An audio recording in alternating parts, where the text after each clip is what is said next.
Olá! Você está no Palavrinhando. Ela é a Roseli Mazulo. E ela é a Rosana Freneda. E a gente está aqui para Palavrinhar.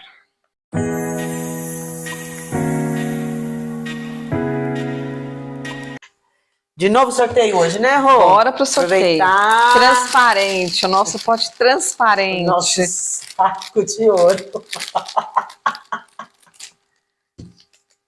Vamos lá. Tchá, tchá, tchá, tchá. Boa fé. Boa fé. Andar com Eu ferro. acho que tem boa fé no dicionário, que são duas palavras. Boa fé. Aí, por causa do hífen, se tornou um substantivo único. Boa fé. Fé boa. Boa fé. Andar com Nossa, fé. tá difícil o povo ter boa fé, viu? Carro. Lógico. Eles desconfiam até da sombra. Não confia em mais ninguém. Parte do princípio que sempre tem alguém querendo te passar a perna, né? Pois é, fica muito complicado, né? Difícil. Boa fé. Olha que bonito! Gostei muito! Boa fé. Lexicógrafa. Responsável, Débora Ribeiro. Significado de boa fé. Substantivo feminino. Comportamento sincero, honesto, sinceridade, honestidade, agir com boa fé. Retidão de comportamento, especialmente falando do modo leal e justo de tratar outras pessoas, assuntos, negócios, etc. No jurídico, é um princípio jurídico aplicado na avaliação da intenção na prática de determinado ato. Expressão de boa-fé, com uma intenção genuinamente boa. Boa-fé contratual, tem isso mesmo. Situação de confiança recíproca das partes envolvidas em um contrato. Etimologia, ou seja, origem da palavra boa-fé, boa, mais fé. É isso aí. Então, é uma palavra muito... Gente, ó, não esqueça, a gente tá esquecendo de fazer o exercício, né, Rosinha? Faz o exercício, tenha boa fé. E compartilha esse episódio, dê uma curtida básica, ative o sininho para ser notificado cada vez que um episódio novo entrar no ar, comente e inscreva-se no canal. É isso. Queremos ver o nosso time crescendo a cada dia. Entendemos como time, sejam né? bem-vindos os novos seguidores, a gente está tão feliz, gente, né? Todo dia tem chegado uma pessoa nos acompanhando, né? E a gente fica muito feliz porque a gente quer ver vocês se transformarem, assim como a gente se transforma a cada novo episódio que a gente coloca no ar. Porque a gente também aprende muito, vocês não têm ideia, né, Rô? É verdade. Então, falando de boa fé... Então, eu fico feliz sempre que aparece uma palavra positiva nos nossos episódios, porque eu tenho uma visão muito positiva acerca do ser humano, porém, a minha visão de mundo atual me entristece muito quando eu vejo as pessoas descrentes de outras pessoas. As pessoas estão cada vez mais se fechando com desconfiança, tendo uma postura um tanto quanto distante de tudo, porque a gente não vê tantas condutas pautadas na boa-fé. A gente tem a impressão, sempre que as pessoas se aproximam de outras pessoas por interesses escusos. Às vezes, na verdade, às vezes nem é escuso, né? Às vezes é interesse mesmo de negócio, interesse de networking. Mas a gente está sempre com o pé atrás. Qual é a vantagem que essa pessoa está querendo levar sobre mim? E é muito doido porque o mundo sempre foi um mundo de troca, de partilha. Sempre a gente teve pessoas de má índole, mas sempre as de boa índole, as de boa fé, sempre foram muito maiores, né? E continua assim, gente. As pessoas boas continuam sendo em número maior. É que as pessoas de má fé, né, Rô? É que elas fazem a coisa é tão bárbara que acaba chamando mais a nossa atenção. E a gente não vê, não olha para as pessoas de boa fé, que são de 10 pessoas que você tem convívio, se houver uma de má fé, o resto não. Essas vezes são pessoas que estão ali fazendo o seu, trabalhando, mas não estão agindo na má fé.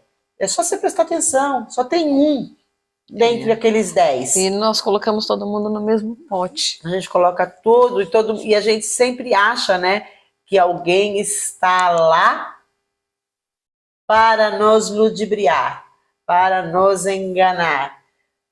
Isso veio da onde, né, Rô? Qual é a crença que foi colocada na gente? Qual foi o padrão de pensamento que a gente foi seguindo? E normalmente é padrão mesmo de pensamento que vem de outras gerações, que vão sendo enraizadas na gente, né? Talvez seja instinto de proteção, mas também eu fico com muito receio, porque você coloca para fora, você identifica comportamentos que você tem. Então, até que ponto, né, eu tenho uma postura leal, reta, ética em relação às pessoas? Porque para a gente colocar todo mundo no mesmo balaio, tem um livro do Harari que ele fala sobre a história da humanidade, e ele diz lá, ele descreve tantos, tantos e tantos acontecimentos incrivelmente positivos na humanidade, e ele diz que o bem não gera espectadores. Quando a pessoa faz, por exemplo, hoje, se nós pegarmos as 24 horas do dia de hoje, infinitas foram as ações voltadas para o bem que ocorreram no mundo. Só que se você colocar num programa, por exemplo, de TV, o bem, as pessoas não se identificam com isso. Não assistem, né? Tão enlouquecedor isso. É algo assim a se pensar. Por que o mal tem plateia? E por que ele é tão poderoso a ponto de nós colocarmos todo mundo no mesmo balaio? Todo mundo é ruim, todo mundo vai querer tirar vantagem. E até que ponto você tem esse poder de atrair pessoas que têm o interesse de puxar teu tapete, né? O quão você é milionário, o quão você é poderoso para todo mundo que está à sua volta ter interesse em algo teu, né? Porque eu quero ficar do lado de pessoas que têm coisas a acrescentar para mim, né? É uma troca, como a Rô falou, a gente vive em sociedade para uma troca. Então, em que momento a gente se perdeu para aplaudir o mal, para sentar diante de uma TV e ver... E gostar, né? E gostar. E, de repente, né, quando a gente remonta lá os tempos do Coliseu, você tinha uma plateia gigantesca torcendo para alguém matar alguém. E a gente está voltando a isso. Talvez também, Rô, tenha um lado de que nós... ameniza a nossa dor saber que tem alguém com dor maior. Comparando, a minha dor não é tão ruim, né? Eu costumo dizer que é assim... eu estou tão chateada porque é minha vida, não sei o quê. Aí tem alguém que fala, mas não fique triste, porque tem gente que está numa situação pior que você. A gente sempre se compara com o pior. Para se abastecer. Eu tô triste, eu tô sem dinheiro. Mas tem gente que tem muito menos dinheiro que você. A gente nunca olhou para o lado positivo da coisa. Para a gente justificar o nosso descontentamento, a gente vai olhar para alguém que está descontente pior que a gente. Então, por isso que talvez eu me abasteça do mal para entender que a minha vida está numa posição melhor. Eu estou numa condição melhor. Pessoas, vamos cuidar desse emocional, pelo amor de Deus. E Rô, você sabe o que mais me incomoda nesse processo? O que mais me incomoda de verdade, gente, as pessoas que querem vender sua marca, vender o seu produto, elas contam história. Elas contam a história de onde elas estavam e como é que elas chegaram no lugar que elas estão agora. E claro que quando ela vai contar a história, qual a história que ela vai contar? Ela não vai contar a história do que deu certo.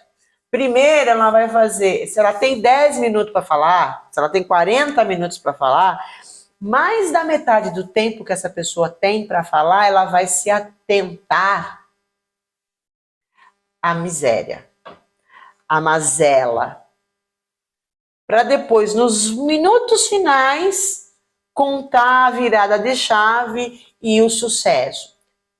Agora, responda, Patia, por favor, responda. Por que este tipo de narrativa atrai o outro, né? Porque eles fazem isso para vender o produto deles, para vender aquilo que eles têm ali, o produto, o livro, a marca, enfim, o curso.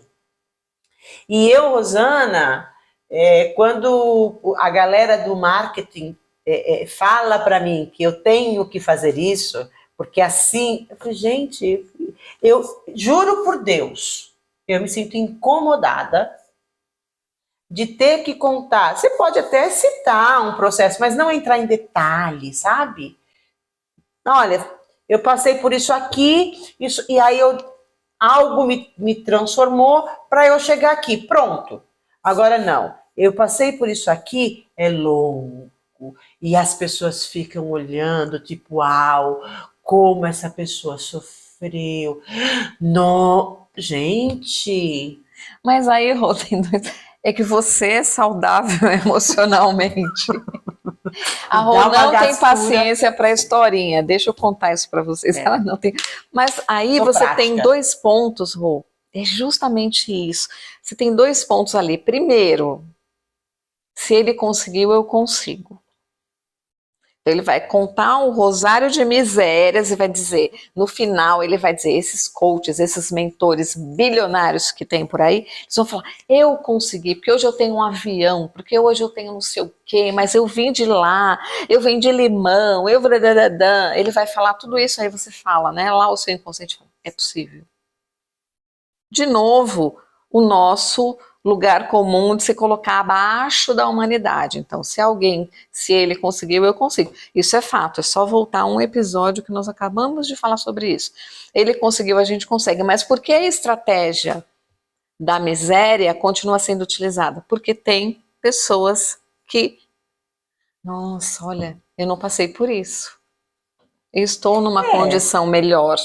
Olhando por esse prisma. Mas é que a mim incomoda. Exatamente. Fala, gente, conta como é que você transformou, eu não preciso saber da sua miséria. Exato, eu quero saber a tua transformação, exato, que é o que me interessa. Porque você é uma pessoa prática e você sabe o que você quer da vida. Imagine alguém que pagou, sei lá, 10 mil reais para estar ouvindo a pessoa falar sobre isso. Eu surto. Então, você essa pagou pessoa... 10 mil, a pessoa fica falando da miséria, exatamente, mas essa pessoa se alimenta disso. É a mesma coisa da pessoa que se alimenta de notícias ruins. Né? Então, é aquela história. Eu gosto de ouvir o que é bom, o que é viável, o que é alegre, o que é colorido. Eu gosto. Agora, eu me alimento de alegria, eu não me alimento de dores, porque é uma decisão da minha vida. Mas eu entendo que existe, porque se existe pessoas que têm essa estratégia, existem pessoas que compram essas estratégias, que se alimentam disso. Não, eu acho interessante você dizer que você não chega, você não está ali, se você de repente chegou nesse lugar. Sim. Eu acho interessante. Eu estou falando que é o quanto a narrativa. Quanto se valoriza. Exatamente. É disso que eu estou falando, a valorização. Porque ali o que deveria ser valorizado realmente é a superação. Isso. É isso. Mas a plateia gosta. E aí, como eles querem faturar? Querem aviões, eles querem falar, eu sou piloto. Nossa, eu falei para o piloto que o avião ia cair, porque não sei o que, eu sou o máximo. E as pessoas ficam embasbacadas, porque quando eu procuro esse tipo de ajuda, é óbvio que eu estou precisando dessa ajuda. Eu preciso de alguém para me impulsionar. Mas esses mecanismos a gente tem de se curar antes.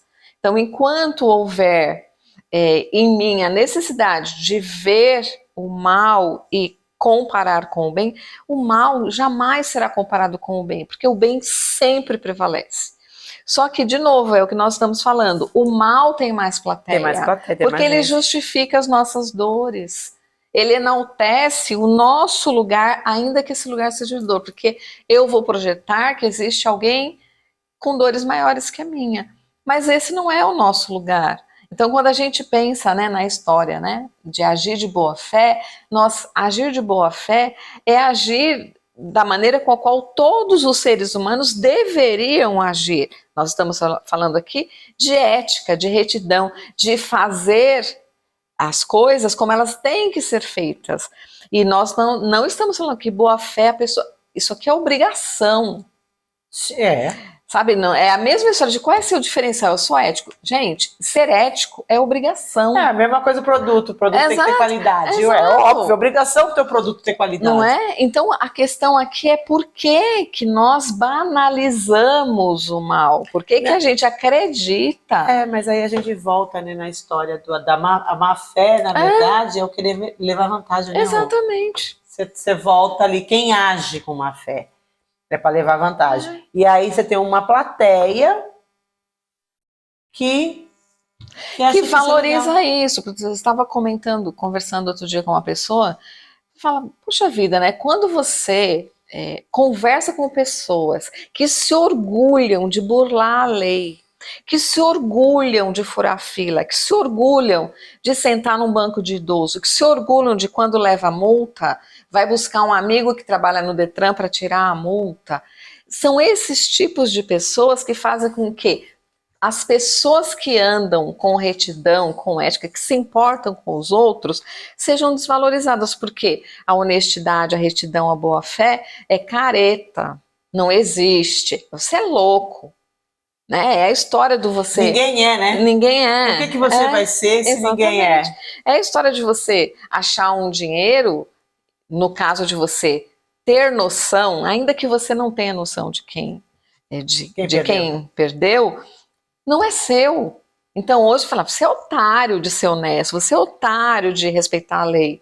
Você é otário. Então assim, nós banalizamos tudo e quando... se fala em boa fé, você fala, nossa, a pessoa é honesta, ela é honestíssima. Onde está o mérito? Como se fosse uau, exatamente. Né? Que é o mínimo que a gente então, tem que ter. Nós não estamos no Coliseu, né, naquela matança, embora a gente tenha os ringues que as pessoas amam, né? Então, assim, gente, eu só posso entender que é um processo mesmo evolutivo e que está faltando aí muita encarnação, muito aprendizado para ir polindo mesmo, né, a nossa casca dura, porque quando a gente tem ainda essa vontade, essa necessidade de não de agir na má fé, de agir na ilegalidade, na informalidade e tal, e achar que isso é bacana, então a gente precisa ainda, né? Crescer demais. Precisa polir muito, precisa tirar muita casca. É o processo pelo qual eu tenho falado há tanto tempo e sobre o qual o meu trabalho, e eu tenho certeza que o da Rosana está sustentado, que é na humanização. Eu acho que a gente tem de retomar as nossas características humanas. E uma das características humanas é reconhecer no outro um semelhante. Então, à medida em que você só considera as suas necessidades, as suas vontades, eu tenho de furar uma parede 1h da manhã, eu vou furar a parede 1h da manhã e não estou nem aí para quem está ao meu redor. Fica difícil a gente pensar, esse ser é humano? É egoísmo, né? A pessoa como é que você fala? Egóica, né? Né? Só tenho eu aqui. Enxerga o umbigo, passa o dia inteiro enxergando o umbigo e massageando o ego. Então, quando eu me posiciono dessa forma, fica difícil eu usar de boa fé, porque a boa fé significa eu considerar o outro, eu respeitar o outro, eu entender que o outro é meu semelhante e entender o mínimo, né? Como nós falamos no episódio de ética,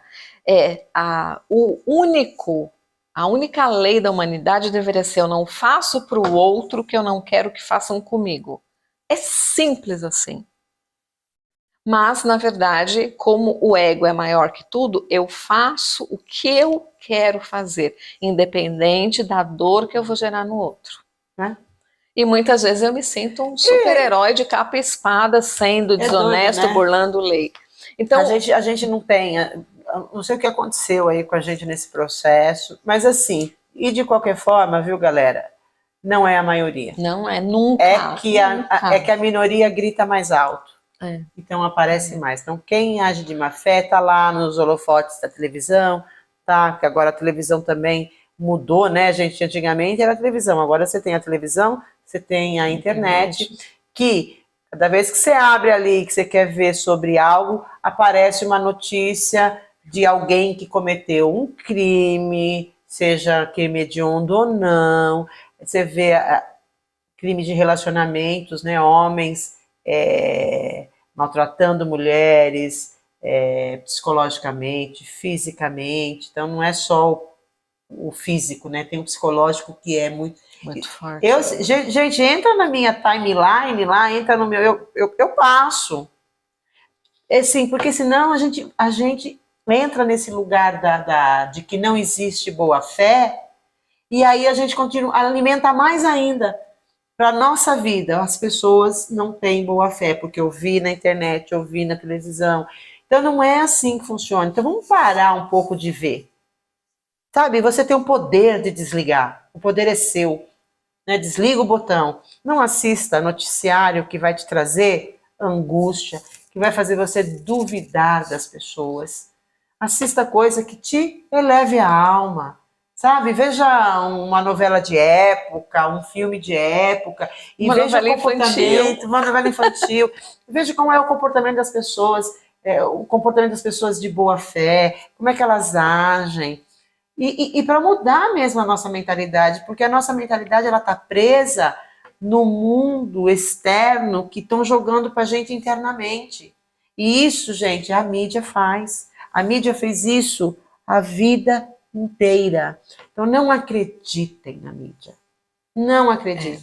O poder da informação sempre foi manipulado por quem tem interesses, né? Sempre. Por quem não tem boa fé.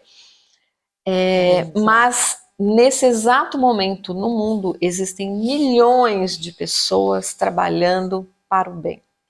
Procure milhões de isso, pessoas. Né? Há milhões de pessoas ajudando refugiados, há milhões de pessoas deixando as suas casas para ensinar alguém algo que vai mudar a vida dessa pessoa. Há médicos no mundo trabalhando para crianças, há pessoas resgatando pessoas em situação de guerra, em situação de fome, há pessoas que deixam suas famílias para morar na África, lá nos lugares mais longínquos, para curar uma criança, para tirar a pessoa de pobreza, estado de miséria. Então, nesse momento, existem milhares e milhões de pessoas no mundo de boa fé.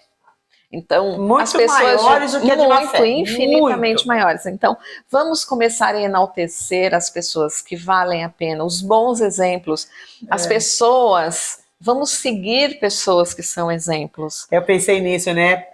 Vamos valorizar o que tem que ser valorizado. Exatamente. E não dar palco para essas mazelas. Exato. Não dê palco para mazela, porque se você não der palco, vai morrer. Humanos. Se você não der palco para a mídia ou para o canal da internet, YouTube, Instagram, seja lá qual for, se não der palco para essa pessoa que está falando sobre essas mazelas, eles não vão perpetuar, eles vão morrer. Eles vão morrendo aos poucos. Dê importância, dê palco para as pessoas de boa fé. Porque elas sim merecem ser valorizadas. Elas merecem ser assistidas. Né? Elas merecem ter a mídia boa a favor delas. E poder é nosso, gente. É só nosso. Isso é importante. O poder é nosso. Então, nós vamos permitir a projeção do bem ou do mal. Então, quais são os nossos heróis? Quais são as referências que a gente busca? E quando vocês virem pessoas fazendo bem por aí, ou então procurem pessoas que façam bem e aplaudam. Curtam, porque às vezes... Compartilhe um bom trabalho. Sabe, sejam generosos nesse sentido. Eu não consigo conceber a ideia de uma pessoa ser capaz de filmar num acidente alguém agonizando e ter milhões de visualizações. Não consigo entender que tipo de ser humano é esse que filma, porque essa pessoa que está lá em agonia tem família que ama essa pessoa, representa muito para outras pessoas, e tem milhares de pessoas que têm o prazer de ver e curtir uma coisa dessa. Então, boa-fé não é somente no sentido de comportamento. É conduta. Conduta. Então, eu não consigo conceber essa ideia. Então, eu prefiro, e não tenho óculos de Poliana mesmo, eu não tenho não jogo o jogo do contente, mas eu acredito no ser humano, eu acredito no bem, e eu sou cercada de pessoas do bem. Quem não é do bem, Deus é energia, né, gente? Deus dá um jeitinho, eu não preciso nem gritar. As pessoas se afastam.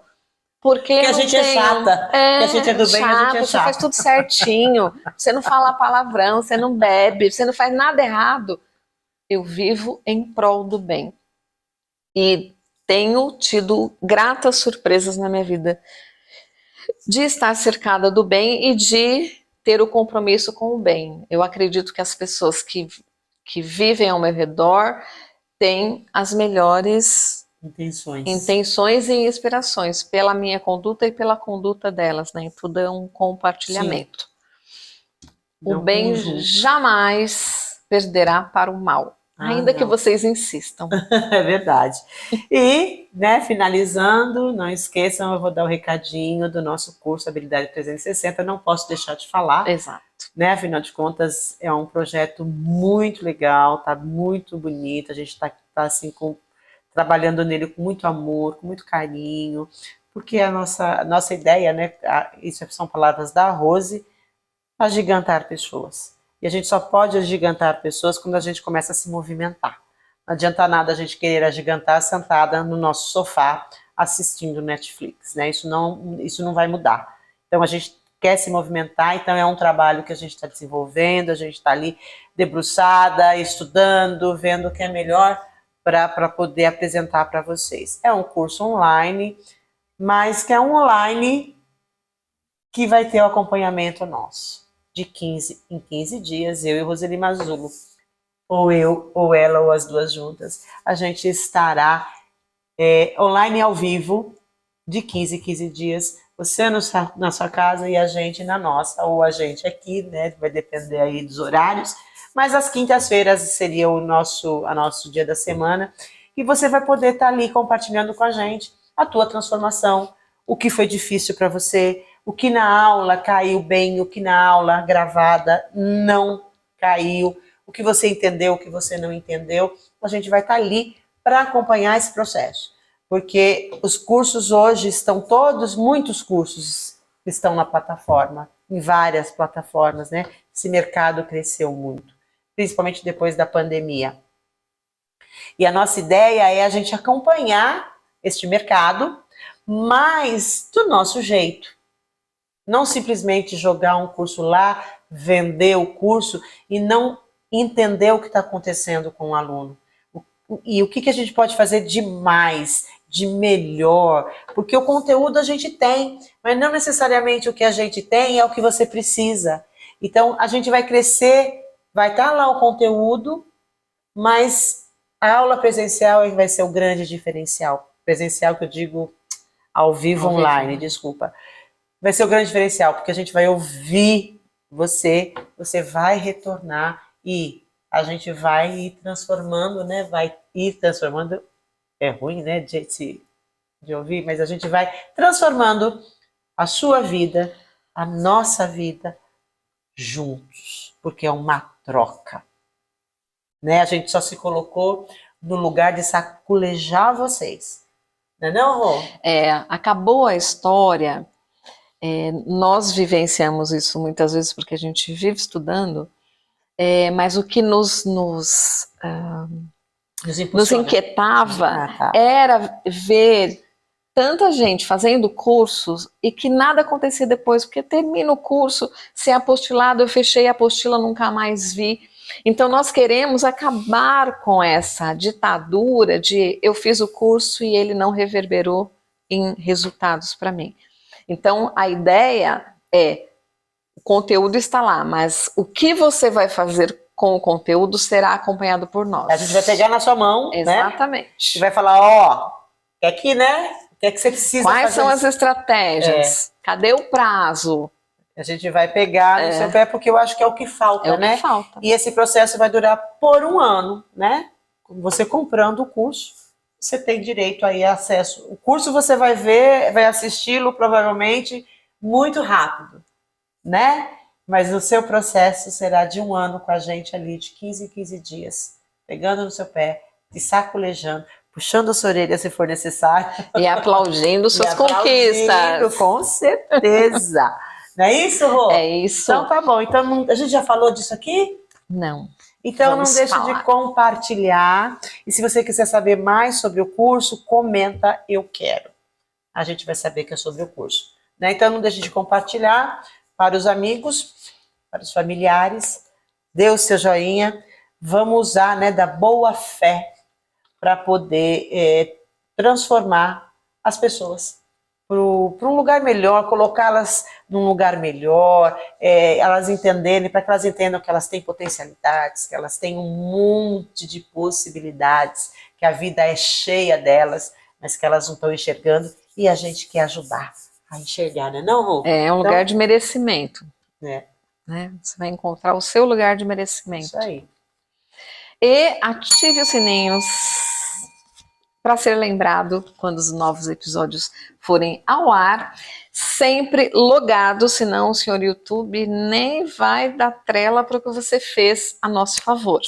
Inscreva-se no canal, a gente tem percebido que os nossos números têm crescido, devagar, a gente não tem pressa, porque a gente também está crescendo, né, Rô? Isso mesmo. Mas nós ficamos muito felizes em saber que o nosso trabalho, cada inscrição que aparece, credibiliza e nos dá a informação de que estamos no caminho certo, que as nossas palavras realmente só têm o intuito de fazer com que vocês cresçam pessoal e profissionalmente e que a gente construa um mundo melhor, que começa com a construção do nosso mundo interior.